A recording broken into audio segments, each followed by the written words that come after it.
BCom part 1 Bharat में आर्थिक पर्यावरण।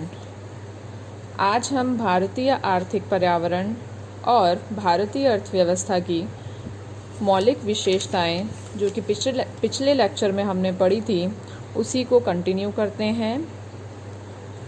पिछले लेक्चर में हमने जैसा कि पढ़ा कि भारत एक विशाल एवं विस्तृत अर्थव्यवस्था है, अर्ध विकसित एवं विकासशील अर्थव्यवस्था है, कृषि प्रधान अर्थव्यवस्था है, औद्योगिक पिछड़ापन एवं असंतुलित विकास देखने को मिलता है, जनसंख्या में विस्फोटक वृद्धि दृष्टिगोचर होती है, यहाँ व्यापक बेकारी एवं अर्ध बेकारी देखने को मिलती है, अर्थव्यवस्था की दोहरी प्रकृति अर्थात ग्रामीण एवं शहरी क्षेत्र में विभिन्नताएं देखने को मिलती है तथा राष्ट्रीय आय एवं प्रति व्यक्ति आय का निम्न स्तर हम देख पाते हैं।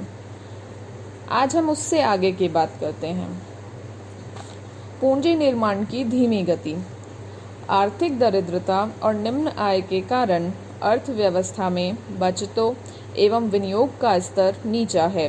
जहां विकसित देशों में पूंजी निर्माण की दर 40% से 50% है, वहीं भारत में पूंजी निर्माण की दर 35% से 36% रही है, जबकि स्वयं स्फूर्त आर्थिक विकास के लिए 20 से 22% की दर से पूंजी निर्माण आवश्यक होता है। भारत में 1950-51 में चालू बाजार मूल्यों पर सकल पूंजी निर्माण की दर 8.4% वार्षिक थी। 1990-91 में वह बढ़कर 26.9% पहुंच गई थी। 2007-8 में 37.7% हो गई, जबकि 2014-15 में 34.2% होने का अनुमान था। निर्धनता का कुचक्र। अर्थव्यवस्था निर्धनता एवं गरीबी के ऐसे कुचक्र में फंसी हुई है कि जब तक ये कुचक्र तोड़े नहीं जाते निर्धनता निरंतर बनी रहती है। जहां एक और आर्थिक पिछड़ेपन के कारण उत्पादन, आय एवं रोजगार का स्तर नीचा है, वहीं दूसरी ओर निम्न आय एवं रोजगार के कारण उपभोग, बचत एवं पूंजी निर्माण के निम्न स्तर से आर्थिक पिछड़ापन है। अतः इस प्रकार के दुष्चक्र को तोड़ने के लिए एक भीषण प्रहार की आवश्यकता महसूस होती है। निर्धनता का कुचक्र मांग की दृष्टि से हम इस प्रकार समझ सकते हैं। निम्न आय, निम्न उपभोग, निम्न विनियोग, निम्न पूंजी आर्थिक पिछड़ापन है, जबकि विनियोग एवं पूंजी निर्माण की दृष्टि से निर्धनता का कुचक्र निम्न आय, निम्न बचत, निम्न पूंजी निर्माण, निम्न उत्पादकता तथा अल्टीमेटली आर्थिक पिछड़ापन की स्थिति। आधुनिक तकनीकी ज्ञान की कमी। भारतीय अर्थव्यवस्था में भी पिछड़ी अर्थव्यवस्था के समान ही अर्थव्यवस्था के विभिन्न क्षेत्रों में उत्पादन की आधुनिक तकनीकी कौशल की बहुत कमी है। अभी भी कृषि, औद्योगिक एवं परिवहन क्षेत्रों में परंपरागत तकनीकों का बोलबाला है और स्वचालित आधुनिक मशीनों का प्रयोग नगण्य है। भारत के आर्थिक विकास में नवीनतम आधुनिक उत्पादन तकनीकी को अपनाने की आवश्यकता है, किंतु पूंजी का अभाव, श्रमिक विरोध एवं विदेशी विनिमय संकट इसकी कुछ प्रमुख बाधाएं हैं। विकसित यातायात एवं संचार व्यवस्था का अभाव। भारत में सस्ते एवं शीघ्रगामी यातायात एवं संचार साधनों की कमी के कारण देश में आर्थिक विकास, औद्योगिकीकरण तथा व्यापार में बाधा आती है।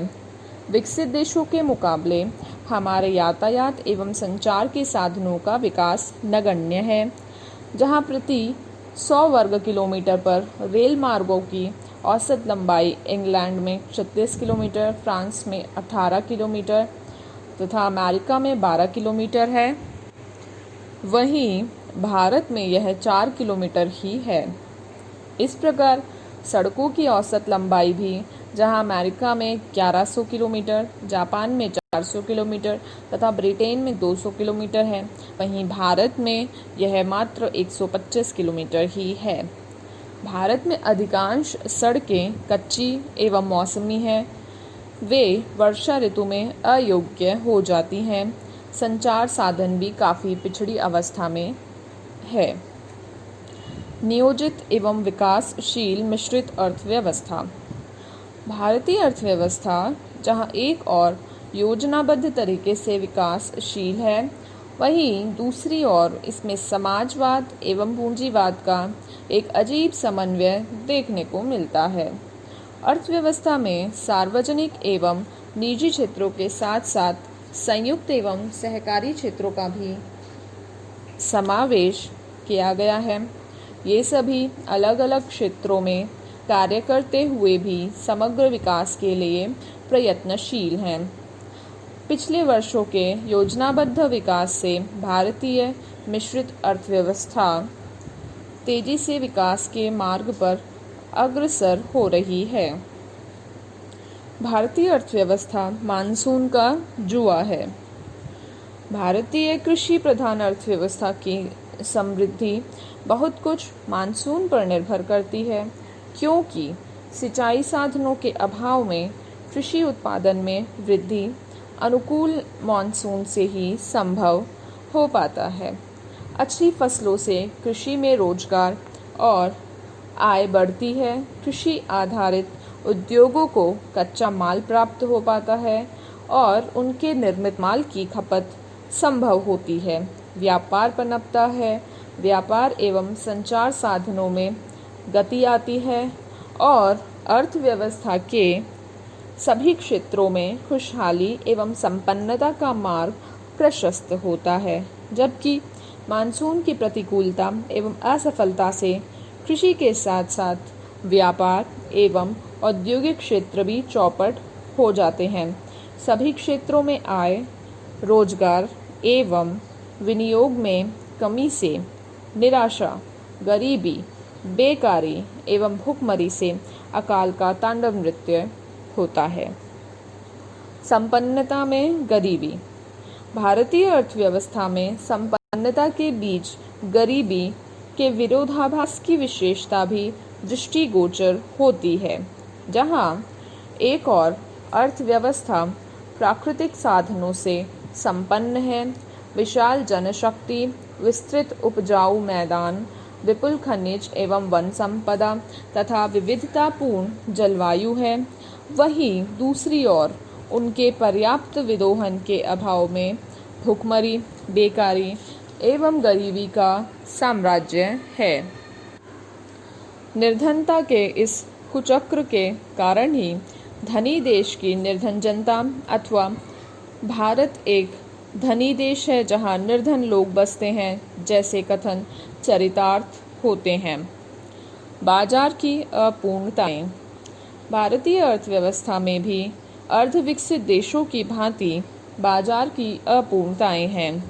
अर्थव्यवस्था में जहां एक और साधनों में गतिशीलता एवं लोच का अभाव है, वहीं दूसरी ओर विशिष्टीकरण का अभाव, अपर्याप्त मांग, संकुचित बाजार, कठोर आर्थिक एवं सामाजिक ढांचा तथा बाजार के ज्ञान का अभाव है। परिणाम स्वरूप साधनों का सर्वोत्तम उपयोग एवं अधिकतम उत्पादन संभव नहीं हो पाता है और अर्थव्यवस्था पिछड़ी रह जाती है। परंपरागत रूढ़िवादी समाज। भारतीय अर्थव्यवस्था अभी भी बड़े पैमाने पर रूढ़िवादी एवं भाग्यवादी सामाजिक ढांचे में ढली हुई है, जिसमें अनेक कुरीतियाँ जैसे कि पितृभोज, बाल विवाह, फिजूल खर्ची, संयुक्त परिवार प्रथा, पर्दा प्रथा आदि व्याप्त है। प्रगतिशील दृष्टिकोण के अभाव में विकास के प्रति रुचि नगण्य है।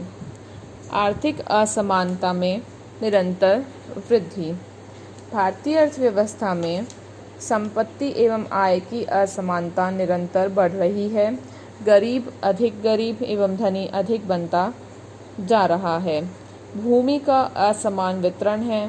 पुराने जागीरदारों एवं भूस्वामियों के समापन के साथ साथ बड़े भूस्वामी एवं जागीरदारों का प्रादुर्भाव हुआ है।